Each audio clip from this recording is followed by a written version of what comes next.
Good morning everyone, today we're checking out a brand new video from TrueGreen7 about what if Pokemon could crossbreed. Now I think I've done a video before about this concept again, and I can't remember who it was. Maybe it was TrueGreen7 again, maybe it was Prog Magic. All I know is one thing though, we're gonna see some more interesting cross-Pokemon fusion art. Let's go! Hey I'm sick. Hey guys, Ron here, and for years now, I've been dabbling in some Pokemon art trends like creating new Fakemon from existing Pokemon names and flipping Evos and Prevos, but for the first time, I will finally try my hand at one of the oldest Pokemon art trends online. Pokemon crossbreeds. You know how Pokemon can breed with other species as long as they're in the same egg group, but despite the offspring having two completely different Pokemon for parents, in the game they're always a genetic copy of their mother, at least physically. Well, what if a Pokemon actually inherited traits from their father too? Some of you might be thinking that this is the same as fusions, but while Pokemon fusions are completely new Pokemon with a 50-50 combination of both parents, but Pokemon crossbreeds are very much one species with a bit of another. Like if Pikachu had a Bibarel father and acquired some Bidoof traits. Well, that's what we're going to do today, because since I'm sick, I need something wholesome to look at. Now, it's been a tradition online to usually just pick one Pokemon and do a bunch of crossbreeds for that singular Pokemon. But for the sake of entertainment, I'm not going to do any overlapping Pokemon, so we have more time to create a bunch of unique combinations. If you enjoy this video, make sure to leave a like and subscribe if you want to see a part 2. Now this is actually going to be a confusing one to start with because it'll be the only one where the mother isn't the same species as the child we're designing. I want to see what an Arboliva would look like if it had the more curvaceous and queenly proportions of a Tsarina. But since Tsarina are all female, the father will have to be a tall and handsome Arboliva that some Tsarina falls in love with. Since these Pokemon are evolutionarily extremely similar, I don't think it's too far-fetched for a Tsarina to give birth to a Smoliv that will eventually look like this. Not only are they similar Pokemon, but their body parts can be easily combined, like the leaf collar that guards their face. I'm basically making a slightly shorter and curvier Arboliva with an olive crown. Its root dress is shorter, revealing shapely Tsarina legs. Its natural leaf hair is more akin to its mother's, and it even gets Tsarina's eyelashes. It really does look like an Arboliva that was born to a Tsarina who basically transmitted her style and flair to her Arboliva daughter. Say hi to Tropical Arboliva, a pure grass type with the abilities Seed Sower, Queenly Majesty, and Harvest. This kind of Arboliva is very compassionate yet merciless in battle. They launch their oils at opponents to blind them and instantly follow up with a kick to the face. They are more outgoing than the more refined Arboliva one can find, in Paldea. Far less modest, they proudly show off their beauty. Tropical Arboliva's fruit is far sweeter than those found in Paldea too.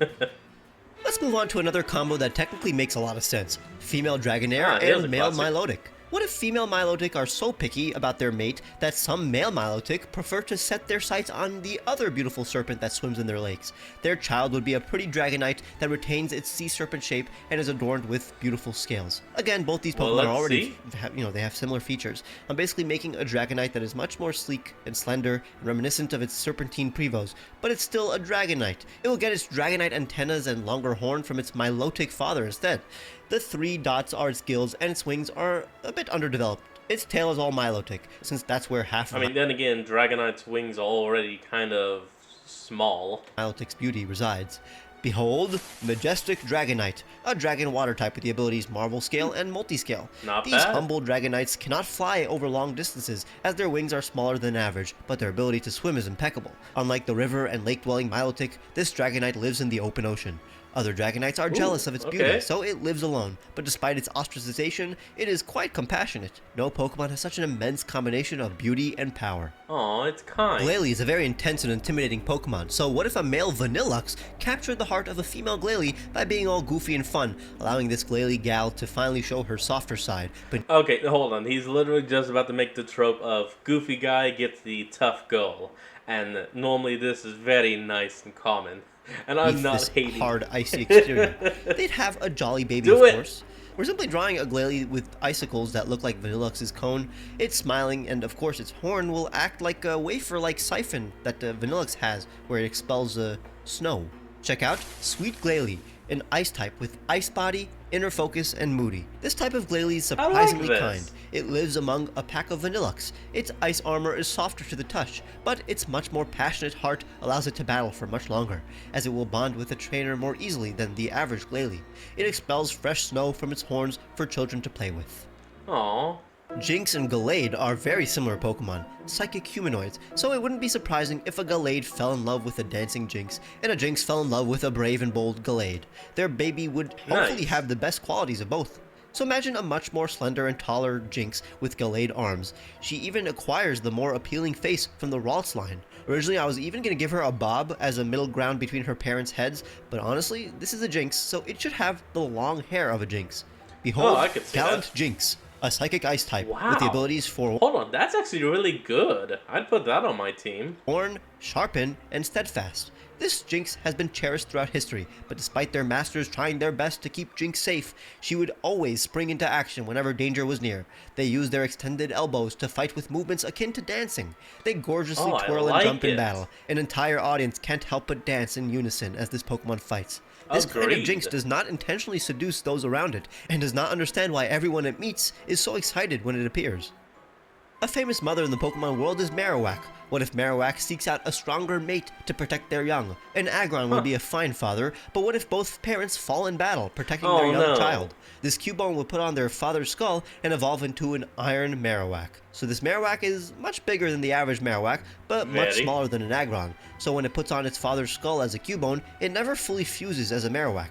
It's born with extra protective plates that it inherits from its father. Beware, Iron Marowak, a ground steel type. This Pokemon vigilantly protects the mountains its father once called home.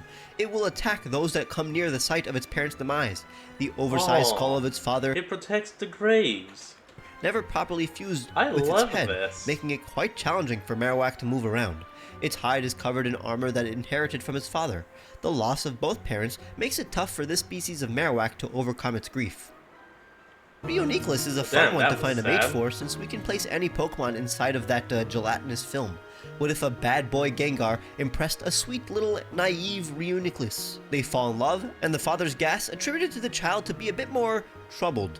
So what if Reuniclus was born with the face and physique of its Gengar father? Its fingers and ears are also a bit sharper. Its dad is definitely a bad influence. Beware, Sinister Reuniclus, a psychic poison type. The gas that built up inside this Reuniclus's membrane makes it act a bit more erratic. It punches foes with its arms and injects poison. It is far Woodley kind of reminds me of the way of the house husband in a way. Too playful and rarely takes battle seriously. It will only focus on taking down its foe if its trainer eggs him on, or if it has a personal grudge against its opponent. Ribombee isn't the only bug Pokemon with body parts that allude to a scarf. What if an Excelgor and Ribombee hooked up and their child was a Ninja Ribombee? A bit more aloof, yet still kinda cute. It's literally a Ribombee, but with Excelgor's membrane wrapping around its body as a scarf. It has its arms to its side as it flies, what you may recognize as the Naruto run. Check out Shinobi Ribombee, a bug fairy type with the abilities Shield Bust, Sticky Hold, and Unburden. This elusive Ribombee uses its pollen puffs to power up its abilities. It wraps up ribbons of pollen around its body to make a protective shield. It is incredibly attuned to its surroundings, able to predict the weather and its hiding predators. It dodges opponents with blinding speed, and retaliates with a signature Pollen Shuriken. It is the only kind of Ribombee known to actually adore the rain. We all know Salazzle can easily find a mate, but what if a goofy Goodra came around and was totally oblivious to Salazzle's charms? At first, this Salazzle wouldn't pay any mind to this male Goodra, but it would quickly get offended by how this Goodra ignores her pheromones. Eventually, she appreciates and even falls in love with this Goodra, and must make him notice her, not by using her body, but through her personality. Once in love, they are inseparable, especially since they're both quite sticky. Their child would be legendary in some circles of the internet. So imagine a Salazzle inherited the thighs of its Goodra father, as well as his demeanor and horns. Both Salazzle and Goodra are sticky, so its Goodra genes only exacerbate the salamander film that Salazzle has. Its fingers and toes are shorter compared to the average Salazzle, and of course, a mixture of both parents' patterns was in order. Say hi to Slimy Salazzle, a poison dragon type with the abilities Corrosion and Gooey. This Salazzle does not create a harem and prefers a monogamous relationship with its one true love. Its poison gets trapped within the mucus that it produces, so its gases do not diffuse. This Salazzle must launch its slime in order to deliver its noxious toxins. It is quite bashful and does not want to stick out. It's the friendliest Salazzle one can find, and many trainers appreciate its gentle nature. Many male Salandit prefer the presence of this much more kind Salazzle. It gets picked on by jealous Salazzle, but easily intimidates them with its larger size whenever it has had enough of their bullying. Male Salandit will come to the defense of this Salazzle, only to be surprised by Slimy Salazzle's ability to take care of its bullies alone. Natu I and got Braviary myself. are both Native American warrior birds. What if a stoic and intelligent Xatu became friends with a wild and free Braviary? They would be the classic duo that butts heads with each other but eventually falls in love. They would complement each other, and their child would be both intelligent and fierce. So I'm making a sleeker Xatu that is ready for battle. It has its father's headdress with a mixture of its mother's thin head plumage. It learned this stance from its father. Behold, Warrior Xatu, a flying psychic type with the abilities Synchronized, Sheer Force, and Defiant. As the offspring of the wisest Xatu and bravest Braviary, this Xatu has inherited the best traits of both his parents. Unlike most Xatu, this one is incredibly decisive and uses its future sight to win battle after battle. It has much to prove and is constantly... This guy would kick your ass and then be like, this is for you, Dad! Only for the Braviary to be like, cool! under pressure to fill the massive shoes of its respected parents. Since it never gets hit, it does not receive any scars, which are usually respected among Braviary. However, it gains the respect of its Braviary cousins by leading them into battle and devising incredibly successful strategies. I'm loving this. Now imagine a female Zoroark who gets up to a bunch of mischief. She tries to trick a human, but is caught by a loyal Stoutland, who eventually shows her the joys of an honest life. Their child would be a Zoroark, who must struggle between their instincts to be bad and good. I'm designing a much more scruffy Zoroark with Stoutland's mustache and mane replacing Zoroark's hair. It's just slightly less upright than the average Zoroark. I personally love how the eyes are a mixture of both parents. Here is Big-Hearted Zoroark, a dark normal type. Ever since birth, despite its loyalty and incredibly kind heart, this Pokemon has struggled with the instinct to use its illusions for trickery. It loves to fool others, but feels bad once its tricks cause emotional distress. Many big-hearted Zoroark have learned how to use their powers for good, projecting comforting illusions to those caught in disasters. It would never harm a trainer and will instinctively guide a lost child back home. And I hope you guide your mouse to the like button and click it. Subscribe if you haven't, so I know you want to see a part 2. Let me know which crossbreed you... Alright everyone, well I hope you enjoyed today's video. I want you all to remember to like, comment, and subscribe.